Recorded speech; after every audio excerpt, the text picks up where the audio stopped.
राष्ट्रीय जैविक स्ट्रेस प्रबंधन संस्थान के निदेशक और कुलपति डॉक्टर पी.के. घोष ने ICAR में प्रेस और मीडिया को संबोधित करने के लिए एमिटी यूनिवर्सिटी रायपुर के कुलपति प्रोफेसर पीयूष के पांडे के साथ हाथ मिलाया।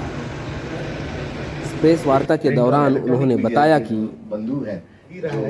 28 और 29 फरवरी को रायपुर में 2 दिवसीय राष्ट्रीय सम्मेलन की जाएगी, जिसमें लगभग 300 प्रतिष्ठित वैज्ञानिकों, उद्योग भागीदारों और छात्रों के आने की उम्मीद है।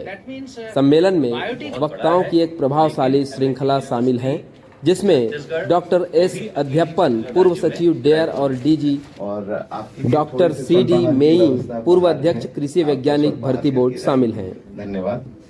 कृषि और पर्यावरण स्थिरता के लिए जैविक और अजैविक स्ट्रेस को कम करने के लिए नवीन रणनीतियां विषय के तहत सम्मेलन 6 प्रमुख विषयों पर चर्चा करेगी।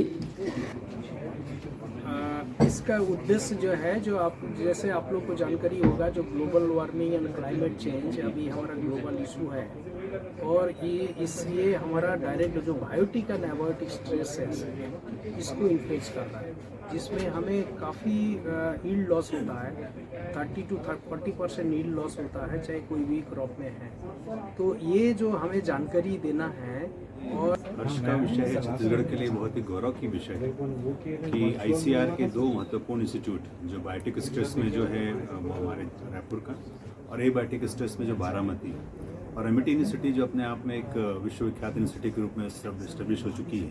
ये तीनों यूनिवर्सिटी जो हैं ये मिलकर इस कॉन्फ्रेंस का आयोजन कर रही हैं, नेशनल कॉन्फ्रेंस है। और इसका उद्देश्य जो है, जैसे कि आपको पी.के. घोष जी ने बताया था, कि इसमें हम कहीं ना कहीं फसलों के ऊपर में और हमारे प्रोडक्टिविटी के ऊपर में, हमारे जो कृषि है उसमें पड़ने वाले जो जैविक स्ट्रेस, अजैविक स्ट्रेस, और अब जो इन्वायरमेंटल में जो चेंज आ रहा है, क्लाइमेट चेंज जो आ रहा है, इन सभी का कंबाइंड इफेक्ट कैसे होगा, इसको स्टडी करने की कोशिश कर रहे हैं।